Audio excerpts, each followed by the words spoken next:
So guys, in this video we'll try to discuss about the HMP shunt pathway.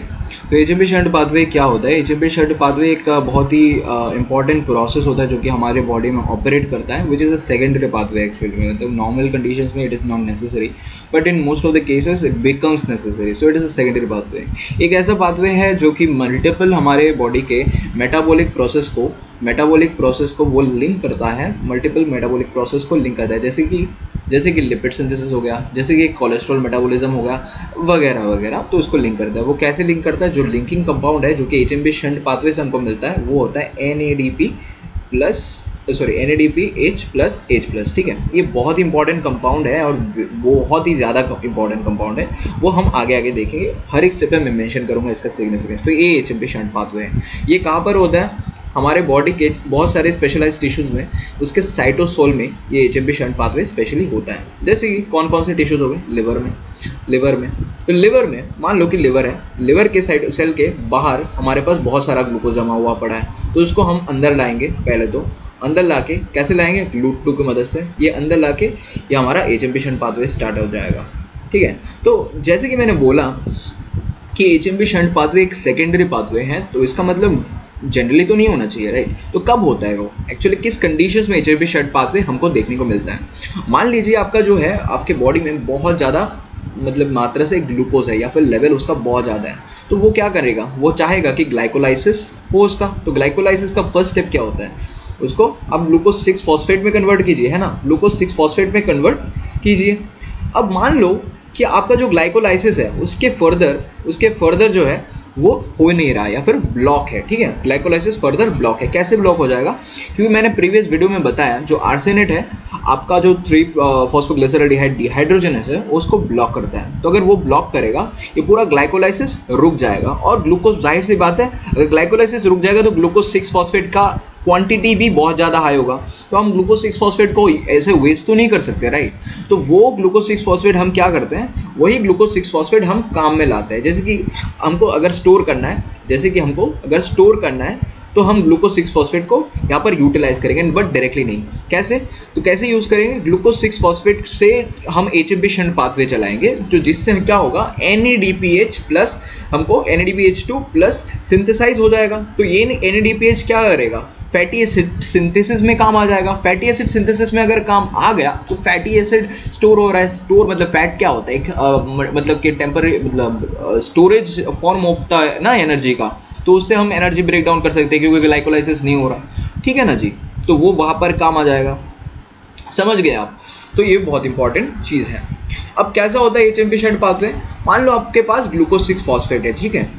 अरे और एक बहुत important चीज़ है कि एचएमपी शंट पाथवे में ना 2 फेजेस होते हैं। एक तो होता है ऑक्सीडेटिव पाथवे, जो कि मैं अभी बता रहा हूँ, ऑक्सीडेटिव, और दूसरा होता है नॉन ऑक्सीडेटिव फेज। पहले तो मैं ऑक्सीडेटिव फेज बताऊंगा। ऑक्सीडेटिव फेज बेसिकली वो फेज है जहाँ पर ऑक्सीडेशन होता है। तो ऑब्वियसली बात है, ऑक्सीडेशन जहाँ पर होगा उसी को हम ऑक्सीडेटिव फेज होता है। ऑक्सीडेशन कहाँ पर होता है? अगर हाइड्रोजन निकालोगे तभी तो NADPH2 बनेगा। ठीक है ना? मतलब सिंपल बात है, जब तक NADPH2 का सिंथेसिस हो रहा है तब तक ऑक्सीडेटिव फेज बोलते हैं। तो डायरेक्टली आता है। तो ग्लूकोज 6 फॉस्फेट को हम पहले तो कन्वर्ट करते हैं 6-फॉस्फोग्लूकानोलैक्टोन में। अब वो कैसे करते हैं? खुद ब खुद नहीं होने वाला है ना। तो ग्लूकोज क्या होता है? हम सबको पता है, जो भी शुगर्स होते हैं उन शुगर्स में एक टर्मिनल, मतलब ग्लूकोज की स्पेशली बात करें, टर्मिनल हाइड्रोक्सिल ग्रुप होता है, मतलब कि अल्कोहल। और ये क्या है? ग्लूकानोलैक्टोन। लैक्टोन मतलब कि कीटोन, है ना। कीटोन अगर आपको अल्कोहल से कीटोन में कन्वर्ट कराना है, you have to oxidise it, है ना। You have to oxidise it. So if you want to oxidise it, removal of hydrogen again, since it's oxidative phase again, you can understand.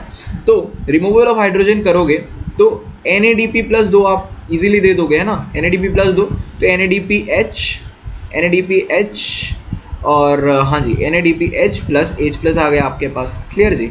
अब कोई enzyme तो चाहिए होगा ना, क्योंकि डिहाइड्रोजिनेट करो तो ऑब्वियसली डिहाइड्रोजिनेशन ही होगा। अब वो कंपाउंड कौन सा है? Glucose 6 phosphate. लगा दो आप डिहाइड्रोजिनेस, G6PD बोल सकते हो उसको, है ना। G6PD बोलते हैं उसको।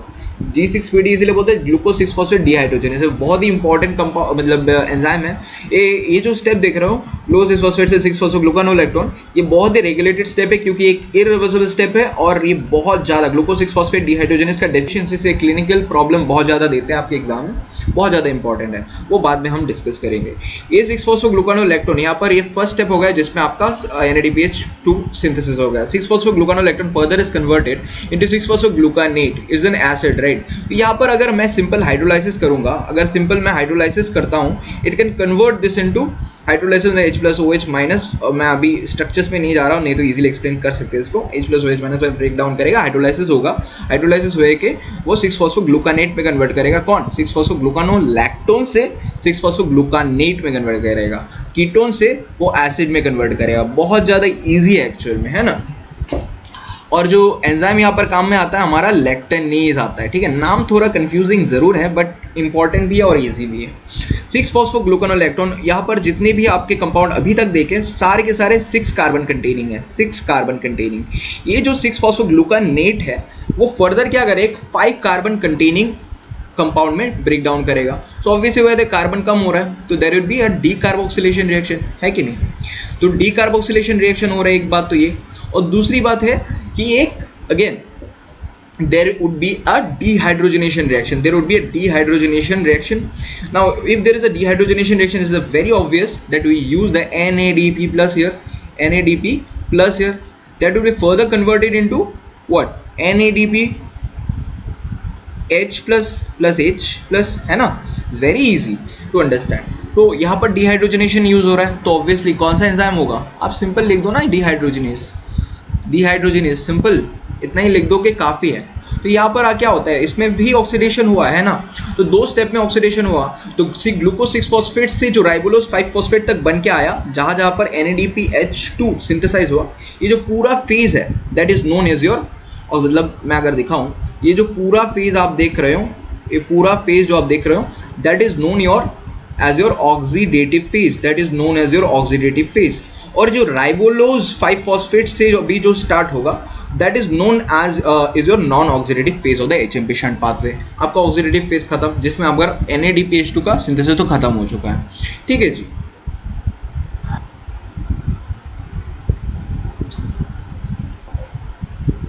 तो इस स्टेप में क्या होता है, आपका बाकी का स्टेप जो होता है उसमें क्या होता है, राइबोलोज 5 फॉस्फेट जो है वो पहले तो स्प्लिट करेगा इनटू, ये क्या है 5 कार्बन कंटेनिंग है, स्प्लिट नहीं करेगा, वो कन्वर्ट करेगा आइदर इनटू राइबोज 5 फॉस्फेट और ज़ाइलोलोज 5 फॉस्फेट। याद रखिए ये जो स्टेप है आपका इरिवर्सिबल स्टेप है। अभी तक जितने भी स्टेप किए हमने अभी तक वो सारे के सारे इरिवर्सिबल स्टेप्स हैं, ठीक है।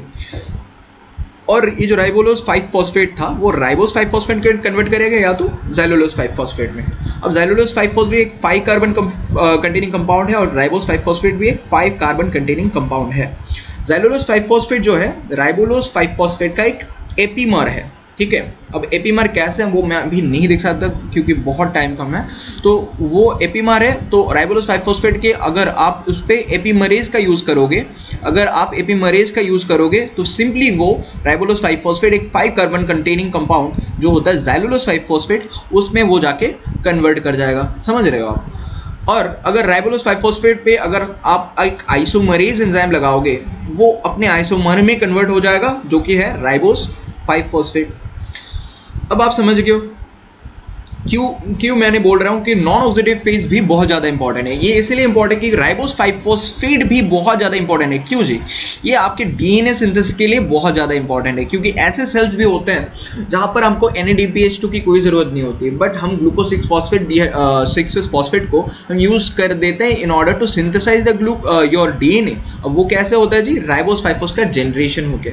और सिर्फ यही नहीं, इस नॉन ऑक्सीडेटिव फेज में बहुत ज़्यादा इंपॉर्टेंट चीज़ें भी होती है जो कि नॉट ओनली कि आपका डीएनए सिंथेसिस बट ऑल्सो आपका जो है ग्लाइकोलाइसिस में भी बहुत ज़्यादा हेल्प करता है। तो यहाँ से आपका क्या होता है, एक शफलिंग रिएक्शन स्टार्ट होता है। शफलिंग रिएक्शन बोले तो क्या, आपका जो कार्बन मतलब शफल होता है कार्बन्स का यहाँ पर खेल चलता रहता है। मान लीजिए कि राइबोज 5 फॉस्फेट इसको राइबोलोज 5 फॉस्फेट के कोई कुछ कार्बन दे देगा, ज़ाइलोलोज 5 फॉस्फेट राइबोज 5 फॉस्फेट कुछ कार्बन दे देगा, ऐसे उसका चलता रहता है। अब स्टार्ट करते हैं शफलिंग रिएक्शन। तो यहाँ पर से आपका हो जाएगा non oxidative phase start. Ribose 5 phosphate क्या करेगा, अपने जो 2 कार्बन्स कार्बन्स होते हैं, 2 कार्बन्स जो होते हैं आपके ज़ैलुलोज 5-फॉस्फेट को उधार देगा। क्या देगा? ज़ैलुलोज 5-फॉस्फेट को उधार दे रहा है। ठीक है, उधार क्यों दे रहा है मैं इसलिए बता रहा हूँ क्योंकि ये रिवर्सिबल रिएक्शन है। ठीक है जी, ये रिवर्सिबल रिएक्शन इसी वजह से ये उधार देगा, मैंने पक्का नहीं दे रहा। ठीक है, ये बहुत इंपॉर्टेंट है। अब ज़ैलुलोज 5-फॉस्फेट के पास कितने कार्बन आ गए? फिर तो 5 थे उसके पास, पहले ही 5 थे, अब 5 + 2 हो गया, तो कितने हो गए? 7।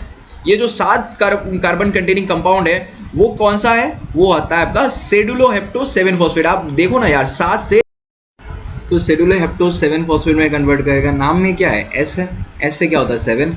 अब 7 से 7 हो गया, एक चीज़ तो यह है। और दूसरा है 7-फॉस्फेट, यहाँ पर भी 7 है, तो आपके लिए हेल्प ही हेल्प है। ठीक है, सेडुलोहेप्टोस 7-फॉस्फेट में कन्वर्ट किया ज़ैलुलोज 5-फॉस्फेट by taking 2 carbons from ribose 5-फॉस्फेट। Very simple. अब राइबोज 5-फॉस्फेट ने 2 कार्बन्स तो इधर दे दिए, तो उसके पास कितने कार्बन्स बच गए? 3 कार्बन्स। अब 3 कार्बन वाला कंपाउंड कौन है? Ga3p। अब वो कौन सा है? अगेन ग्लिसरल्डिहाइड 3-फॉस्फेट। ये आपने एक जगह पे पढ़ी थी, वही मैं डिस्कस करूंगा। ये 3 कार्बन कंटेनिंग कंपाउंड है। ठीक है जी, ये 3 कार्बन कंटेनिंग है और यहाँ पर 3 भी है, आपका हेल्प हो गया फिर से। तो ये जो है खुद ब खुद तो नहीं होगा, फिर से मैं बता रहा हूँ, खुद ब खुद नहीं होने वाला। तो वो कौन कराता है एक्चुअल में? ये जो एंजाइम है एक, वो होता है ट्रांसकीटोलेज। क्या होता है? ट्रांसकीटोलेज। ये ट्रांसकीटोलेज जो है एक थायमिन पायरोफॉस्फेट डिपेंडेंट, जो कि क्या है? कोएंजाइम है। इसका जो कोएंजाइम होता है ये एंजाइम का, वो होता है पीपीपी या फिर थायमिन पायरोफॉस्फेट। इस पे वो डिपेंड करता है, अगर नहीं होगा तो वो काम नहीं कर पाएगा। बहुत सिंपल चीज़ है। Transketolase is the enzyme which is initiating this step. ठीक है, अब ये ग्लिसरल्डिहाइड 3-फॉस्फेट तो मैंने प्रोड्यूस कर दिया, वो किस काम का है? ये ग्लिसरल्डिहाइड 3-फॉस्फेट क्या आप अपने ग्लाइकोलाइसिस में यूज़ नहीं कर सकते हो? ग्लाइकोलाइसिस जो Ga3p है, फर्दर जाके पायरुविक एसिड में वो कन्वर्ट नहीं कर सकते। आप मान लो कि एल्डोलेज डीएक्टिवेट हो गया किसी कारण से, एल्डोलेज डीएक्टिवेट हो चुका है किसी कारणवश, वो डीएक्टिवेट हो चुका है, तो वहाँ पर अगर आप डायरेक्टली Ga3p दोगे, क्या वो फर्दर वो ग्लाइकोलाइसिस नहीं कर पाएगा? कर पाएगा, राइट? तो दैट इज द पॉइंट। तो ये ग्लाइकोलाइटिक इंटरमीडिएट भी देता है। तो इसी वजह से HMP shunt pathway not only for NADPH2 synthesis but also for the glycolysis also very important. अब क्या हो गया? ये 3 कार्बन कंटेनिंग है, 7 कार्बन कंटेनिंग है कि नहीं? अब मैंने क्या किया? फर्दर शफलिंग करना स्टार्ट किया। ये जो 3 कार्बन, ये जो सेडुलोहेप्टोस 7-फॉस्फेट है, इसने क्या किया? अपने जो अपना एक कार्बन क्या किया? वो बहुत ही कंजूस है। ठीक है, वो अपना एक कार्बन दिया है, सिर्फ वो एक कार्बन दिया आपने ग्लिसरल्डिहाइड 3-फॉस्फेट को। अब ग्लिसरल्डिहाइड 3-फॉस्फेट बेचारा बहुत खुश, वो खुश होके क्या गया? वो कन्वर्ट कर गया अपने इराइथ्रोस 4-फॉस्फेट में। अब देखो ना यार, मतलब इतना हेल्प मिल रहा है आपको, 4 मिल गया, मतलब कि 4 कार्बन कंटेनिंग। सिंपल जी है ना, 3 + 1 कितना हो गया? 4। अब ये 4 कार्बन कंटेनिंग इराइथ्रोस 4-फॉस्फेट, सिंपल जी है ना। और अब क्या हो गया? ये सेडुलोहेप्टोस 7-फॉस्फेट ने एक कार्बन दे दिया, उसके पास कितने कार्बन बचे? 6 कार्बन। अब 6 कार्बन किसके पास होता है? फ्रुक्टोज के पास। अब 6, वैसे भी आपको बहुत अच्छा हिंट मिल रहा है फ्रुक्टोज 6-फॉस्फेट। अब ये और एक चीज़ सोचो, ये जो फ्रुक्टोज 6-फॉस्फेट है कि या ये ग्लाइकोलाइसिस में फिर से पार्टिसिपेट नहीं कर सकता? कर सकता है, राइट? बहुत ईजिली कर सकता है। तो ये ग्लाइकोलाइटिक इंटरमीडिएट भी प्रोड्यूस करता है। अब जो इराइथ्रोस, अच्छा ये जो स्टेप है ये कौन कराता है? एक्चुअल में एक एंजाइम कराता है जो होता है ट्रांस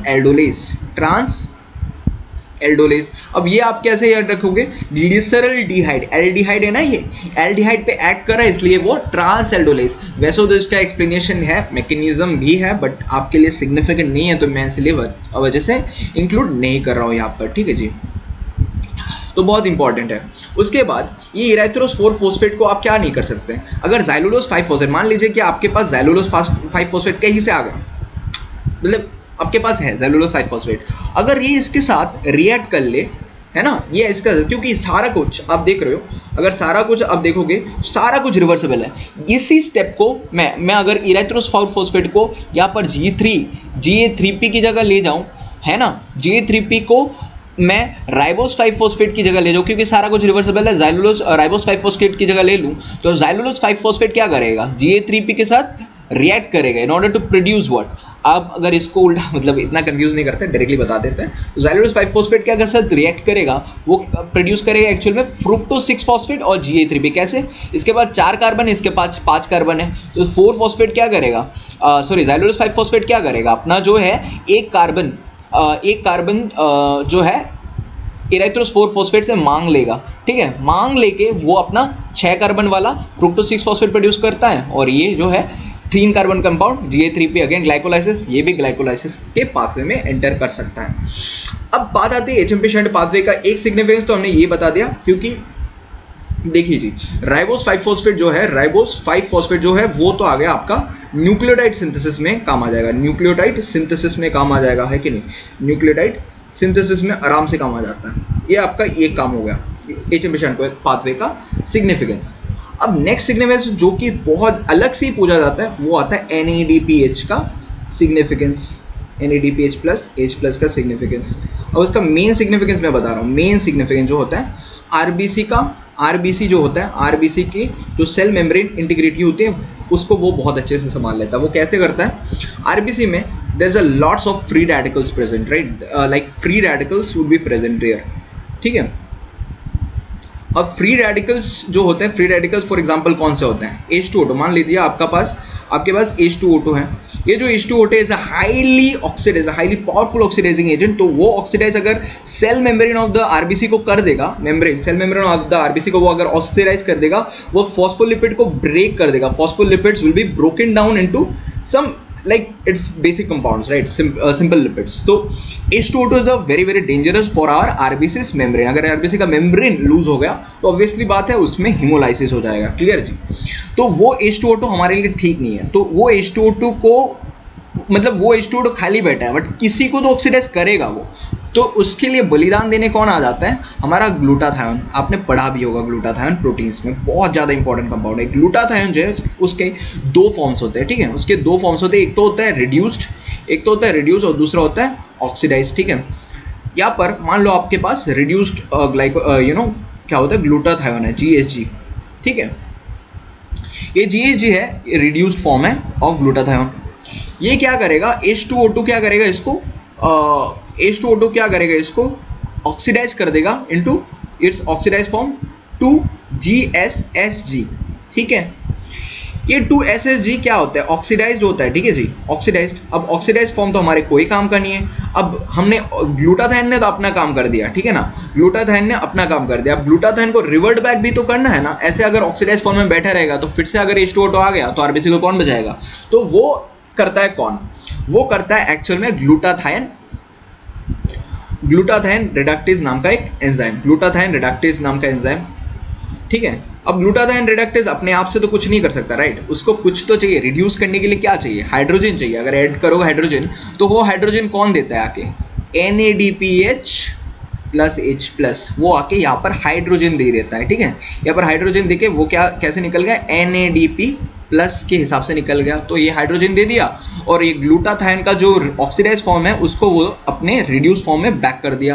तो ये क्या गया, फ्री रेडिकल्स से हमारा जो NADPH है उसने RBC को बचा लिया, और इसी को हम अपने बॉडी में भी उतार सकते हैं और अलग से पॉइंट बन जाता है कि ये इसका जो है फ्री रेडिकल से प्रोटेक्ट करता है। और दूसरा जो बहुत ज़्यादा सिग्निफिकेंस है, it is used in the synthesis of your fatty acids. अब कहाँ होता है, I am not gonna include here, आप जस्ट याद रखो, कंफ्यूज हो जाओ क्योंकि आपका लिपिड्स शायद ही आप कवर हो गया होगा। तो फैटी एसिड्स, उसके बाद कोलेस्ट्रॉल बायोसिंथेसिस में यूज़ होता है, कोलेस्ट्रॉल बायोसिंथेसिस में यूज़ होता है इसका, ठीक है। और इसका जो यूज़ होता है, कुछ रिएक्शंस होते हैं जो कि आप प्रोटीन्स में करोगे, प्रोटीन मेटाबॉलिज्म में करोगे, जो होता है प्रोटीन मेटाबॉलिज्म या फिर अमाइनो एसिड सिंथेसिस, जहाँ पर डिहाइड्रोजिनेस का यूज़ होता है। वो कैसा होता है, let's say I am taking example, lactate, right,